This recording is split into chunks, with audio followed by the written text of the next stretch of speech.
Hello दोस्तों, आप लोग कैसे हैं। आप लोगों का स्वागत है ये साथ लर्निंग में। इस चैनल के माध्यम से आप लोगों को डेली डिक्टेशन और आउटलाइन दोनों प्रोवाइड किया जाता है।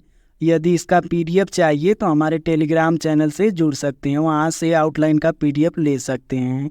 और ये डिक्टेशन दैनिक जागरण से स्टार्ट होगा।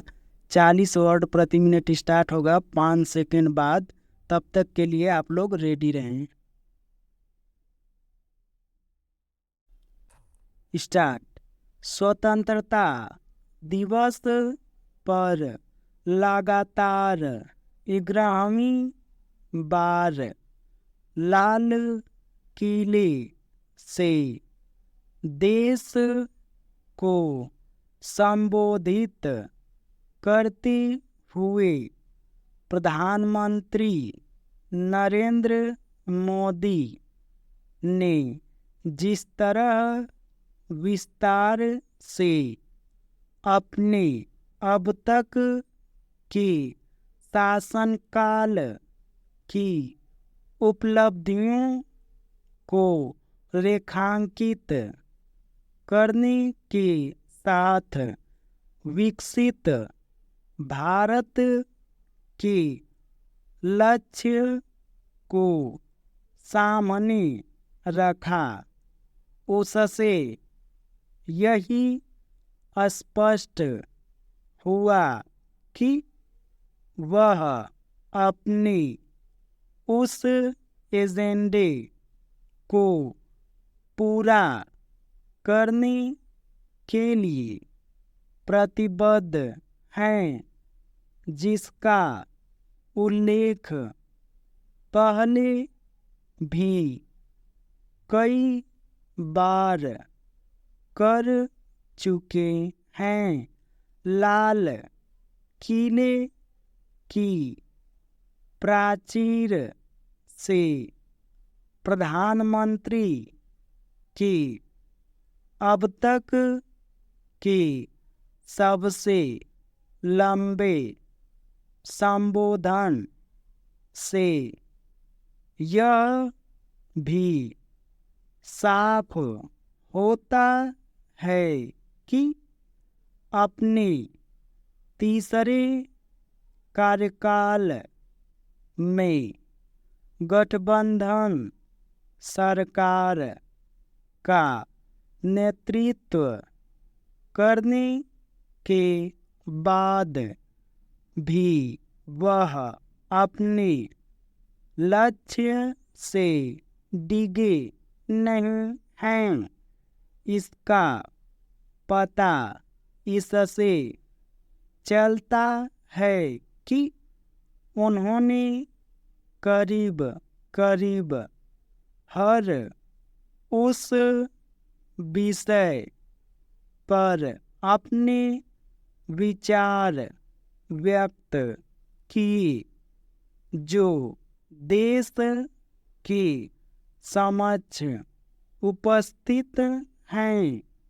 उन्होंने आंतरिक और बाहरी चुनौतियों की चर्चा करते समय बांग्लादेश के हालात का भी जिक्र किया और वहाँ के हिंदुओं एवं अल्पसंख्यकों को लेकर भी अपनी चिंता व्यक्त की।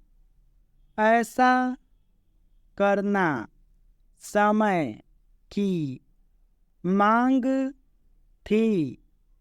यह भी उल्लेखनीय है कि उन्होंने एक और जहां जातिवाद और परिवारवाद की राजनीति पर प्रहार किया, वहीं दूसरी ओर कोलकाता की दिल दहलाने वाली घटना को ध्यान में रखते हुए नारी सुरक्षा की आवश्यकता पर भी बल दिया।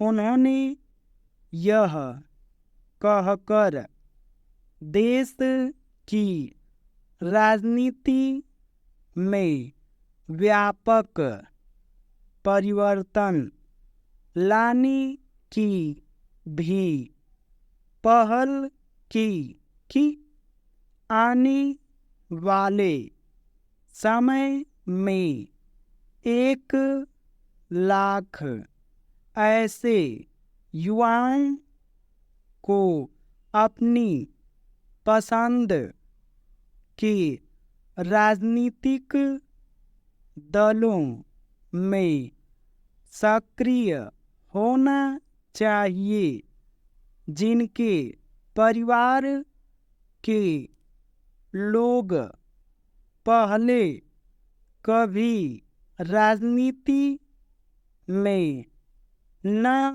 रहे हैं। पता नहीं ऐसा कब और कैसे होगा, लेकिन इससे इनकार नहीं कि भारतीय राजनीति को नए विचारों और नई ऊर्जा से लैस युवा नेताओं की आवश्यकता है।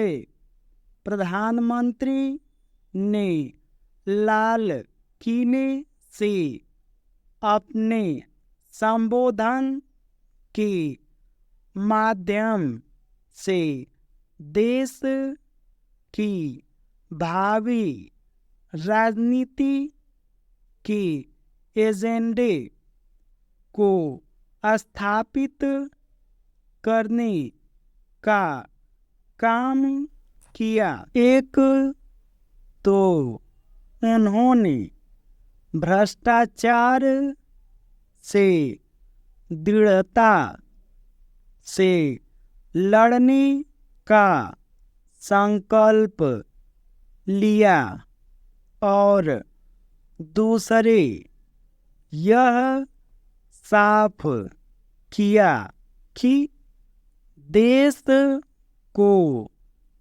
आए दिन होने वाले चुनाव से मुक्त करने की जरूरत है। उन्होंने जिस तरह एक साथ चुनाव की जरूरत जताई, उससे यही लगता है कि वह अपने इस तीसरे कार्यकाल में इस एजेंडे को लागू करने के प्रति गंभीर हैं।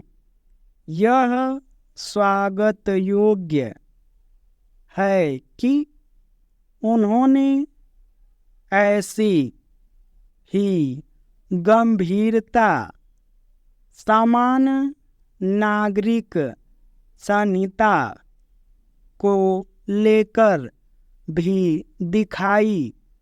उन्होंने जिस प्रकार वर्तमान पर्सनल कानूनों को सांप्रदायिक बताते हुए पंथ निरपेक्ष नागरिक संहिता की जरूरत जताई, उससे इसमें संदेह नहीं रह जाता कि उनकी सरकार इस दिशा में आगे बढ़ने का मन बना चुकी है।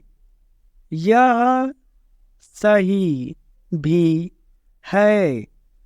देश में एक ऐसी समान नागरिक संहिता लागू होनी चाहिए जिससे हर जाति, पंथ, क्षेत्र के लोगों में यह भाव व्याप्त हो कि वे सब एक हैं। यह भी अच्छा हुआ कि उन्होंने यह महसूस किया कि देश की जनता शासन में सुधार के साथ त्वरित न्याय प्रणाली चाह रही है। इस अभीष्ट की पूर्ति होनी ही चाहिए।